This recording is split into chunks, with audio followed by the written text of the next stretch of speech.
नमस्कार। मैं Dhananjay Kumar, the public India में आपका स्वागत है। अब बताइए, इसको कहते हैं कि बड़े लोगों की गलतियां भी बड़ी होती हैं। लेकिन बड़े लोग जो गलतियां करते हैं, गलतियां करने से पहले ये नहीं सोचते हैं कि इन गलतियों की वजह से देश के छोटे लोग, दुनिया के छोटे लोग कितना नुकसान सहेंगे। अब इजराइल और ईरान जिस बात को लेकर के झगड़ा हो रहा है, जिस बात को लेकर के इजराइल ने ईरान पे हमला किया, जिस बात को लेकर के ट्रंप ने धमकाया ईरान को और इजराइल को उकसाया कि हमला करो ईरान पर। अब रिपोर्ट आ रही है कि वो जो रिपोर्ट आई थी कि ईरान परमाणु हथियार बना रहा है, अब कहा जा रहा है कि इसके कोई सबूत ही नहीं है। और ये रिपोर्ट दी थी IAEA, यानी इंटरनेशनल एटॉमिक एनर्जी एजेंसी। इसके चीफ है राफेल ग्रोसी। उन्होंने जो है बयान दिया था पहले कि ईरान परमाणु हथियार बना रहा है, और अब कहा कि इसके सबूत नहीं है। देखिए, 8वां दिन युद्ध का खत्म हुआ है, 9वां दिन है। ग्रोसी के मुताबिक सैटेलाइट इमेज से साफ हो गया है कि जहां जहां परमाणु संयंत्रों पर इजराइल अटैक कर रहा है, वहां रेडिएशन के कोई सबूत नहीं मिल रहे। इसके पहले दावा किया गया था कि इजराइल ने ईरान के परमाणु ठिकानों को तबाह करने की कोशिश की है। इस युद्ध में अमेरिका के भी कूदने की उम्मीदें अभी तक लगाई जा रही है। लेकिन अब बताइए, रिपोर्ट ही कह रही है कि नहीं। ये संयुक्त राष्ट्र संघ की रिपोर्ट है। संयुक्त राष्ट्र की परमाणु निगरानी संस्था IAEA ने कहा कि इजरायल के हमले में ईरान के एक परमाणु ठिकाने की बिल्डिंग को नुकसान पहुंचा है। अभी की बात कर रहा हूं, जो हमला हुआ। गुरुवार को इजरायल ने सोडाब भारी भारी पानी संयंत्र और रिएक्टर को निशाना बनाया है। रिएक्टर पर हमला हुआ था और वह क्षतिग्रस्त हो गया था। लेकिन कल ए IAEA IAEA ने कहा कि उस समय यह चालू नहीं था और इसमें कोई परमाणु सामग्री नहीं थी। अब जिस संयंत्र पे, एक तो पहले तो कहा था कि रिपोर्ट में इसी संस्था ने, जो संयुक्त राष्ट्र की संस्था है, परमाणु निगरानी संस्था है, उसका नाम है international atomic energy agency.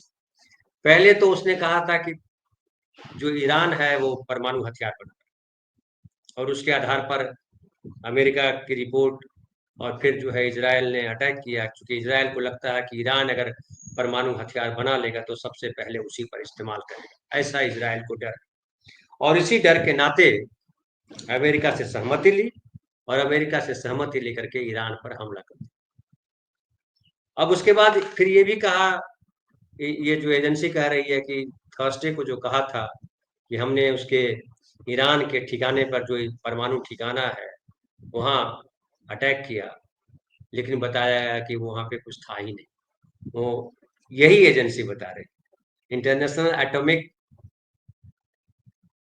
IAEA,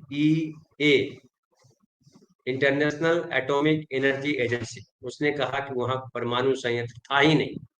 तो ऐसी ऐसी अफवाहें जो है खुद वो देश फैलाते रहते हैं। अब समझिए, आप याद कीजिए भारत पाकिस्तान का जो हुआ था ऑपरेशन सिंदूर, भारत ने जो किया था, उसमें इसे चैनल ने पहुंचा दिया था इस्लामाबाद, कराची और किन किन लाहौर, किन किन शहरों में भारतीय सेना को। अब इंटरनेशनल, चलिए चैनल तो फिर भी चलिए, उसको पता नहीं है, उसको तो चाटुकारिता में जो है डंका बजाने के चक्कर में कुछ भी बोल रहे हैं। लेकिन ये जो इंटरनेशनल ऑर्गेनाइजेशन है जिसपे जिम्मेवारी होती है, ये कोई छोटी मोटी संस्था नहीं है। ये IAEA, international atomic energy agency, ये संयुक्त राष्ट्र संघ की संस्था है, और उसका काम है कि दुनिया में कहाँ परमाणु पर क्या काम हो रहा है, परमाणु हथियार कौन बना रहा है। क्योंकि परमाणु हथियार बनाने का मतलब है, अगर परमाणु हथियार से हमला हुआ तो जहां हमला होगा वो तबाह होगा। हो सकता है देश के देश तबाह हो जाए। जो एटम बम का हमला हुआ था 1945 में जापान पे, उसकी त्रासदी से आज भी वहां के लोग उबरे नहीं है। अभी बताया जाता है कि वहां जो बच्चे या जो लोग पैदा होते हैं बीमार रहते हैं, अंग भंग रहते हैं, पता नहीं क्या क्या रहता है। और परमाणु बम तो और भी खतरनाक है, एटम बम के आगे की पीढ़ी है। और अगर एटम बम चलाया गया तो फिर क्या होगा। अब देखिए एटम बम और परमाणु बम से रिलेटेड एक और बात करते हैं, फिर हम वापस आएंगे लौट करके इसी ईरान इसराइल पे क्या हो रहा है उस पर। अब एक दैनिक भास्कर ने रिपोर्ट दी, और दैनिक भास्कर की रिपोर्ट ये है कि ये जो भारत है, तो भारत जो है अब वो भी परमाणु बम बना रहा है, पहले है उसके परमाणु परीक्षण तो पहले से कर चुका है। लेकिन सिप्री की लेटेस्ट रिपोर्ट है। सिप्री क्या है? तो सिप्री है स्वीडन की एक संस्था है, रिसर्च इंस्टीट्यूट और Stockholm international peace research institute, उसको सिप्री करते हैं, SIPRI। तो स्वीडन की जो संस्था है research institute Stockholm international peace research institute, जो पीस को लेकर के संस्था काम करती है, उसने कहा है कि भारत के पास अब पाकिस्तान से ज्यादा न्यूक्लियर हो गए, और पिछले 2 सालों में भारत ने 16 नए परमाणु बम बनाए हैं, और अब भारत में कुल परमाणु बमों की संख्या 180 हो गई है, जबकि पाकिस्तान के पास लगातार 3 साल से 170 बम ही है। मतलब 170, हम भारत से ज्यादा उसके पास पहले था, अब भारत इससे आगे हो गया। अब उसने कहा है कि सिप्री ने कहा है कि जनवरी 2025 तक भारत के पास 180 परमाणु हथियार हैं। 2024 में भारत के पास 172 और 2023 में 164 परमाणु हथियार थे। अब ऑब्जर्वर रिसर्च फाउंडेशन है यानी ORF, इसके डिफेंस एक्सपर्ट है मनोज जोशी, उनके हवाले से दैनिक भास्कर ने लिखा है कि भारत चीन को ध्यान में रखते हुए अपने परमाणु हथियार बढ़ा रहा है, क्योंकि चीन ने भी बहुत तेजी से अपने परमाणु हथियार बढ़ाए हैं, और उसे डर है कि अमेरिका जैसा देश अगर उस पर परमाणु हमला कर दे तो रिटेलिएट करने के लिए चीन के पास हथियार क्षमता कम न हो। चीन के बढ़ते हथियारों के चलते भारत भी सतर्क हो रहा है, क्योंकि चीन उस पर भी ये हथियार इस्तेमाल कर सकता है। तो ये भारत और चीन के बीच दुश्मनी के कई कहानी गढ़ी जाती है। उस कहानी में एक कहानी ये भी जुड़ गई है कि परमाणु बम बढ़ा रहा है भारत, और चूंकि चीन ने बढ़ाया है, पाकिस्तान ने भी बढ़ाया हुआ है। भारत ने हालांकि कहा है कि हम पहले अटैक नहीं करेंगे, लेकिन क्या पता अगर पाकिस्तान ने अटैक कर दिया पहले, तो चीन ने अटैक कर दिया तो।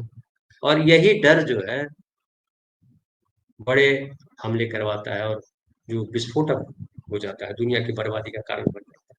मैं इस पर आता हूँ, लेकिन और बताऊं कि अभी बताया जाता है कि चीन के पास 600 परमाणु बम है। 600।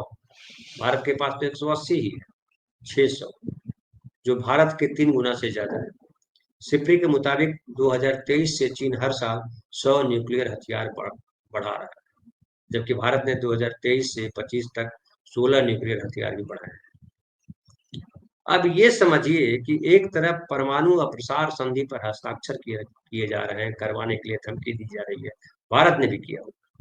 दूसरी तरफ जो है, जो ताकतवर देश है, वो परमाणु बम बनाए जा रहे हैं, और जिसके पास परमाणु बम नहीं है उसको इस संदेह के साथ कि उसने परमाणु बम बना लिया है, उस पर हमला कर देंगे और उसके नागरिकों को मार देंगे, उसके सेना के अधिकारियों को मार देंगे। ये कितना बड़ा गुनाह है। कितने सारे, मतलब आधिकारिक तौर पे कहा जा रहा है कि 700 से ज्यादा लोग ईरान में मारे गए हैं, हजारों लोग घायल हैं। कौन है इसका जवाब देगा? ये सवाल बहुत गहरा सवाल है। और अब जो है, ये खबर तो आई है कि अमेरिका जो है, ट्रंप कह चुके हैं कि अब जो है हम तैयारी कर दिया और हम किसी भी क्षण युद्ध को, आक्रमण की बात हम कर सकते हैं। अब इसमें देखिए, हालांकि अब कहा जा रहा है कि अमेरिका अगले 2 सप्ताह में युद्ध में शामिल होने को लेकर फैसला करेगा। मतलब 2 सप्ताह युद्ध चलता रहेगा इसराइल ईरान का, इसके बाद भी, ये जानने के बाद भी कि उसके पास परमाणु हथियार नहीं है, परमाणु हथियार बनाने की कोशिश भी नहीं कर रहा है। ये गुंडागर्दी, इसी को गुंडागर्दी कर। और देखिए अब तो ईरान ने भी कह दिया है कि, ईरान ने कहा है कि IAEA के इस बयान में देरी हो चुकी है, क्योंकि अब युद्ध शुरू हो चुका है, और ये जो अटैक है, IAEA के गलत रिपोर्ट की वजह से अटैक किया इसराइल। और अब जो है, ईरान के जो रिवोल्यूशनरी गार्ड के पूर्व कमांडर हैं मोहसिन रजाई ने कहा है कि इसराइल भले ही हमारे परमाणु ठिकानों पर हमले का दावा कर रहा है, लेकिन हमारा परमाणु मटेरियल पूरी तरह सुरक्षित स्थानों पर रखा है। उन्होंने कहा कि हम यूरेनियम को दूसरी जगह पर शिफ्ट कर चुके हैं। उन्होंने यहाँ तक कहा कि हमें मार्च में ही पता लग चुका था कि युद्ध होने वाला है। जाहिर है सबके पास सिक्योरिटी एजेंसी है, सबके पास जो है मुखबिर है, सबके पास जासूस है, दूसरे जो साथी देश है वो हेल्प करते हैं। कई बार दूसरे दूसरे देश हेल्प करते हैं, ये आपके मित्र देश खास करके करते हैं कि आपके यहाँ ये हमला होने वाला है, ये होने वाला है। इस बीच देखिए, कल तक जो विदेश मंत्री ईरान के अब्बास अरागची बात करना चाह रहे थे, अब उन्होंने फिर एक बार बात करने से इनकार कर दिया और कहा है कि अब अमेरिका के साथ न्यूक्लियर वेपन को लेकर के कोई डील नहीं हो रही है और ईरान पर इजरायल लगातार हमले कर रहा है। जवाब में हमला कर रहा है ईरान भी। अब देखिए रूस से एक बयान आया। रूस का बयान ये है कि उसने कहा है कि ईरान में शासन परिवर्तन या उसके supreme leader Ayatollah Ali Khamenei की हत्या के खिलाफ किसी भी प्रयास के खिलाफ कड़ी चेतावनी जारी की है रूस ने। ये भी पता है आपको कि इजरायल पहले ही मार देना चाहता था अयातुल्लाह अली खामेनेई को। फिर जो अमेरिका ने ट्रंप के कहने पे वो रोका। फिर ट्रंप ने भी धमकी दी कि हमको पता है कि तुम कहाँ छुपे हो भाई अली खामेनेई साहब, और हम जब चाहे मार देंगे आपको। ये भी धमकी दी। उसको लेकर के इसने कहा है रूस ने कि इस तरह के प्रयास को लेकर के जो प्रयास किया जा रहा है वहां सत्ता बदल करने की, और जो प्रयास किया जा रहा है अयातुल्लाह अली खामेनेई की हत्या के, उसके लेकर के कड़ी चेतावनी जारी की है। और स्काई न्यूज के साथ बातचीत में क्रेमलिन के प्रवक्ता दिमित्री पेस्कोव ने कहा कि रूस ईरानी नेता की हत्या पर बहुत नकारात्मक प्रतिक्रिया देगा। पेस्कोव की यह टिप्पणी ऐसे समय में आई है जब अमेरिकी राष्ट्रपति डोनाल्ड ट्रंप ने घोषणा की है कि वह 2 सप्ताह के भीतर निर्णय लेंगे कि अमेरिका तेहरान के खिलाफ इसराइल के सब सब सैन्य अभियान में शामिल होगा या नहीं। नहीं, तो ये जो है, जब अमेरिका आ रहा तो एक तरह से ये कहिए कि ईरान की तरफ से ये धमकी। हालांकि अहंकार में इतने डूबे हैं कि ट्रंप की किसी की धमकी उनको समझ में नहीं आती। किन्हीं की धमकी तो छोड़िए, किन्हीं का रिक्वेस्ट भी समझ में नहीं आता। ईरान जिस तरह से ईरान पहले से कह रहा था कि भैया अभी विद्रोह को हम ऐसे नहीं करेंगे, हमारे पास कोई परमाणु हथियार नहीं, लेकिन जबरन जो है आप उससे उसकी संप्रभुता को ठेस पहुंचा करके आप करेंगे तो जाहिर है ईरान रिटेलिएट करेगा, और किया उसने। अब जो है हिजबुल्लाह ने इस बार कहा है कि हम हमला करेंगे इसराइल पर, और अगर जब सही समय आएगा तब हम ईरान का साथ देंगे। इस बीच इसराइल ने कहा है कि हिजबुल्लाह को ईरान ईरान जंग में न उतरने की चेतावनी दी और कहा है कि अगर उतरा तो परिणाम बुरे बुरे होंगे। इस बीच देखिए कि